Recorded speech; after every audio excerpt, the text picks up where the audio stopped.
Inform human, आप तक सच पहुंचे, यही हमारी कोशिश है। इन्फॉर्म ह्यूमन में आप सभी दर्शकों का बहुत स्वागत है। बहुत दिन से बातचीत भी नहीं हुई है और कई सारे विषय भी ऐसे इकट्ठे हो गए हैं जिन पे हमें आपसे भी बात करनी थी और हमें अपनी भी बातें शेयर करनी थी। आज मौसम बहुत सर्द है। जब अभी हम लोग हमारी टीम के साथ चाय पीने निकले तो कई जगह रास्तों में भी लोग अभी भी अलाव तापते नजर आए। इन सब के बीच में मैं ये देखता हूं कि हम जितने ज़्यादा प्रकृति के नज़दीक होते हैं उतने ज़्यादा मौसम को एब्जॉर्ब करने में या मौसम की जो चुनौतियां हैं उनको स्वीकार करने में बहुत कुछ सहूलियत होती।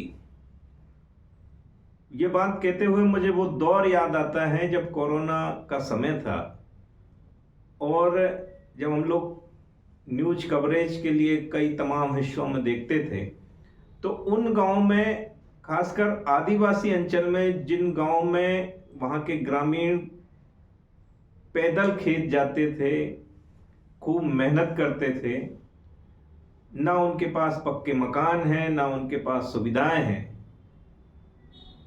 कई तो इस तरह से हैं कि उनके पास सिर्फ एक लपेटने के लिए एक धोती मात्र है और उसी से वो हर मौसम में अपने खेत जाते हैं, अपने हाथों से मेहनत करते हैं।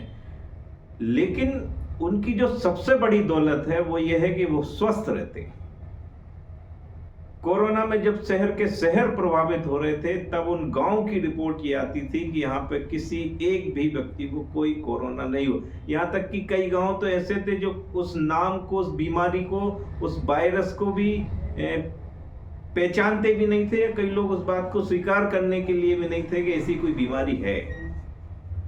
बेस यही है कि प्रकृति के नजदीक यदि हम बने हुए हैं तो निश्चित तौर से तमाम चुनौतियां हमारे लिए बहुत सरल हो जाती हैं। अब आप कहेंगे कि ये सब बातें किससे संदर्भित हैं?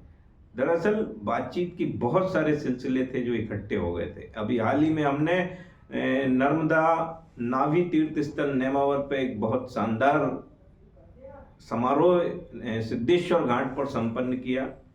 कई बड़े साधक, कई ऐसे साधक जो अपने आश्रम से बाहर नहीं निकलते, वो भी हमारे उस समारोह में शामिल हुए। कई ऐसे जनप्रतिनिधि जो मां नर्मदा के प्रति जिनकी गहरी आस्था है वो हमारे इस आयोजन में सर्द मौसम के बीच 4 घंटे तक वहां रुके रहे। और इन सब के बीच में जो सबसे महत्वपूर्ण बात ये थी कि हमारी टीम ने वहां 2 महीने तक लगातार मेहनत की। चाहे वो हमारे इरफान भाई हों, चाहे वो हमारे प्रदीप जी हों, प्रदीप श्रोत्री हों या प्रदीप साहू हों, नेवावर से संतोष शर्मा जी हों, डिजिटल के हमारे साथी अंकित जी कुमावत हों, और भी हमारी टीम के सभी साथियों ने लगातार पूरी जो मेहनत की, मेहनत के बाद जो परिणाम दिखा वो अपने आप में अद्भुत था। और इन सब के बीच में भी हमारी टीम में एक ऐसा भी व्यक्ति रहा जो यदि व्यवहारिक तौर पर देखा जाए, जो समाज में तमाम जो बातें चलती हैं उस दृष्टिकोण से देखा जाए तो वो किसी एक अलग वर्ग से, हम किसी अलग वर्ग के लेके काम कर रहे हैं, लेकिन हमें ये कोई भेदभाव दिखाई नहीं देता था।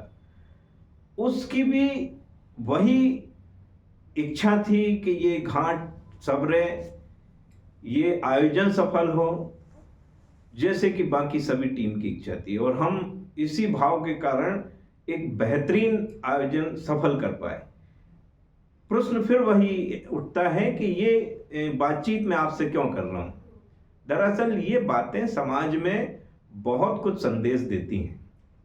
बात जब कई तमाम तरह की विषयों की आती है तब इस तरह के उदाहरण हमें इस बात को सोचने पर मजबूर करते हैं कि जो सनातन का भाव जो शुरू से रहा, सर्वे भवन्तु सुखिना, ये एक विज्ञान था, एक बड़ी सोच थी, जहां कोई भेदभाव नहीं, जहां किसी तरह का कोई वर्गीकरण नहीं, कोई जात पात का भाव नहीं, वहां समान भाव, और इन समान भाव के बीच में जो सबसे केंद्र में जो महत्वपूर्ण बात जो एक दूसरे को जोड़े रखती है वो है प्रेम। मुझे लगता है कि ये जो एक दूसरे के प्रति हमें जुड़ाव पैदा करता है वो निश्चित ही प्रेम है। और इसके लिए हम ऐसे भी समझ सकते हैं कि कई हमने ऐसे उदाहरण देखे, कई जब प्रेम से हम जोड़ते हैं तो जानवर भी हमारी भाषाओं को समझने लगता है, हमारे प्रति लगाव हो जाता है, और कई बार तो वो अपने मालिक के प्रति जान भी दे देता है। और ये शायद जुड़ाव जो होता है वो प्रेम का ही होता है। तमाम धर्मों का जो संदेश है वो यही है कि प्रेम ही सबसे बड़ी पूजा है, वही ताकत है जो हमें जोड़ती है। वर्तमान में जो दौर चल रहा है उस दौर में इस तरह के उदाहरण बहुत आवश्यक हैं कि इन बातों को समझा जाए। इन सब विषयों पर विचार करने के बाद मुझे एक बात और याद आती है कि अभी हाल ही में मध्य प्रदेश विधानसभा चुनाव संपन्न हुए, तो अभी शूट के पहले मैं ये सोच रहा था कि जब चुनाव का वक्त था तो यही वो जनप्रतिनिधि हैं जो ऐसे ही मौसम था, ऐसी ही चुनौतियां भी रही थी, त्योहार भी थे, धनतेरस का भी समय था, लेकिन वो सुबह से निकलते थे, पूरी ताकत के साथ निकलते और दिन रात जो मेहनत की और लगे हुए थे लगातार। तो सहज ही मेरे मन में ये प्रश्न आया, क्या जिस तरह से चुनाव के वक्त ये जनप्रतिनिधि इतनी सक्रियता दिखाते हैं, क्या 5 साल वही सक्रियता अपनी उस मेहनत का यदि 50% भी एफर्ट लगाएं तो बहुत कुछ बदलाव समाज में देखने को मिल सकता है। बहरहाल मौसम सर्द है, विकास की कई उम्मीदें लगी हुई हैं और समाज यही आस उम्मीद लगाए बैठा है कि देश में बहुत कुछ अच्छा होने वाला है, समाज में बहुत कुछ सकारात्मक बदलाव हो रहे हैं जो शुभ हैं।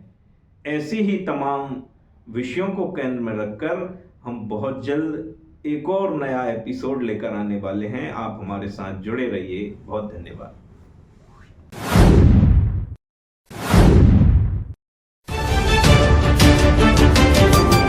इन्फॉर्म ह्यूमन, आप तक सच पहुंचे, यही हमारी कोशिश है।